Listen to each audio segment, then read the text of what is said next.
The World Health Organization, WHO, declared a public health emergency of international concern on May 17th regarding the Ebola outbreak in the Democratic Republic of the Congo and Uganda in Africa.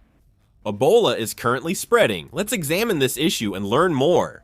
According to the WHO, as of May 16th, there have been 8 confirmed cases of Ebola and 246 suspected cases reported in 3 regions of the Democratic Republic of the Congo, with 80 suspected deaths reported. 2 confirmed cases have been found in Kampala, Uganda's capital. Both individuals had traveled to the Democratic Republic of the Congo. The problem is that the WHO has stated they have not yet found a clear link between the Ebola virus outbreak in the Democratic Republic of the Congo and the cases in Uganda, which is raising even more concern. Since the Ebola virus was first identified in 1976, the Democratic Republic of the Congo has experienced a total of 17 Ebola outbreaks up to now. However, the Ebola virus identified this time has been confirmed to be of the Bundibugyo strain, not the more commonly known Zaire strain. This Bundibugyo strain is a relatively rare type, and so far there are no internationally approved treatments or vaccines for it. Additionally, this Ebola virus variant reportedly has a higher fatality rate, which is why the WHO is taking the situation so seriously. So far, the response system has focused on the Zaire strain of Ebola, but there are concerns it may not be effective this time. The WHO is particularly paying attention to the fact that there is a high positivity rate in the initial tests. This means that a significant number of those tested are actually being confirmed as infected. This suggests that the virus may have already spread more widely within the local community than expected. The number of officially announced confirmed cases may not seem high at the moment. However, the WHO explained that the number of suspected cases is rapidly increasing, and there are still many people who haven't even been tested yet, so the actual scale of infection could be much larger than the official figures. Also, conditions in the affected areas are very poor. The Eastern Democratic Republic of the Congo continues to experience armed conflicts and security instability, and the medical infrastructure is also in a very poor condition. Some medical facilities are not functioning properly, and there are ongoing issues with shortages of medical staff and equipment. It's hard to quickly detect and isolate infected people in this situation. Since Ebola spreads through contact with bodily fluids, infection risk is very high in hospitals, which is a major problem. The outbreak area is near the Uganda-South Sudan border, known for frequent movement of mine workers and refugees, along with unofficial border crossings. The WHO mentioned possible international spread due to this context. With confirmed cases in Kampala, Uganda's capital, concerns are rising that the outbreak may have already begun spreading. Of course, as concerns have grown, the WHO has stated that this situation does not meet the criteria for a pandemic. At the same time, they also recommended that governments immediately activate national disaster and emergency response systems and strengthen border checks and inspections on major roads. They stressed that confirmed patients must be isolated at once, contacts tracked daily, and international travel restricted for 21 days post-exposure. However, the WHO advised restraint, warning that border closures or trade restrictions driven by fear could increase unofficial crossings and hinder disease control. This Ebola virus is known to have a very high fatality rate. It is a deadly infectious disease that causes fever, muscle pain, vomiting, and diarrhea.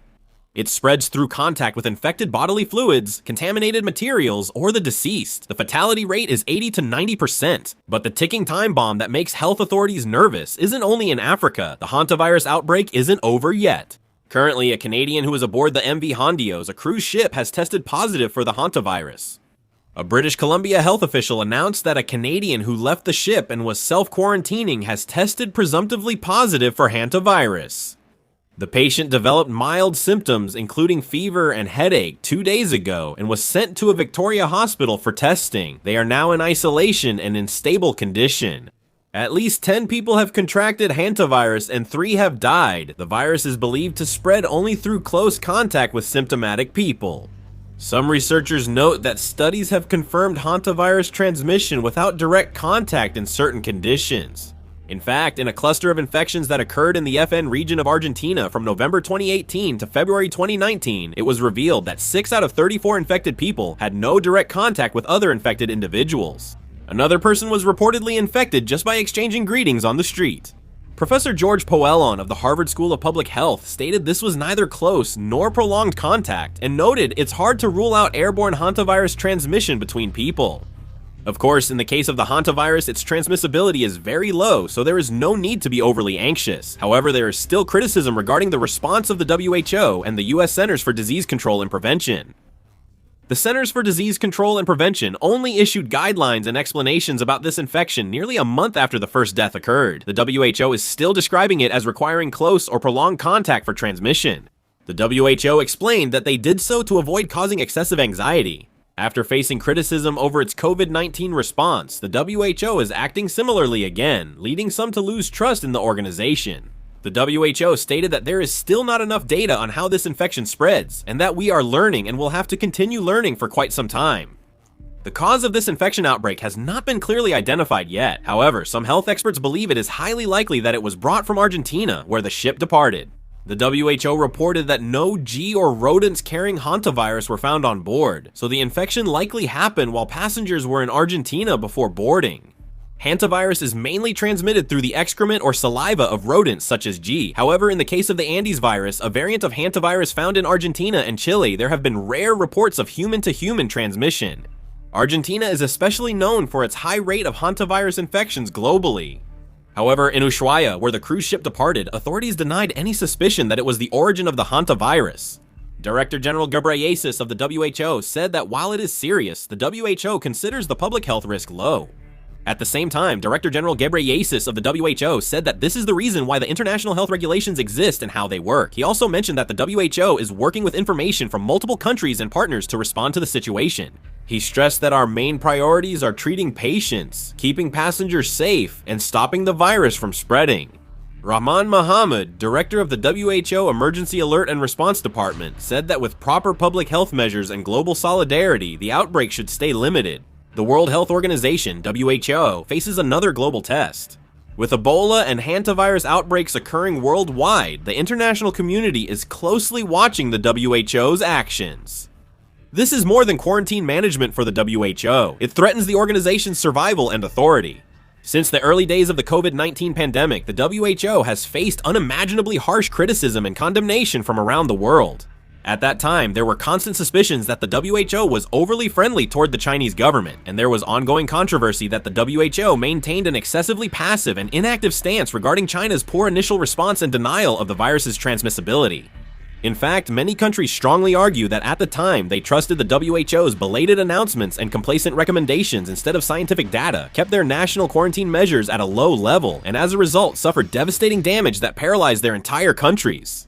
Due to this tragic history, WHO leaders must handle the Ebola variant in Africa and the cruise ship Hantavirus outbreak with extreme caution, as if walking on thin ice.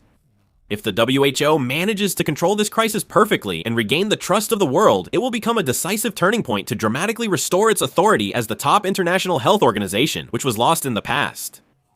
If the WHO again misjudges the situation, misses the critical quarantine window, or underestimates the risk posed by the variant virus, its international credibility could suffer irreparable collapse. On the other hand, if the WHO stirs up excessive fear and tightens control from the beginning, there is also the risk that the global financial markets, aviation industry, and the entire tourism industry will be shaken like dominoes, plunging the world economy into a massive panic.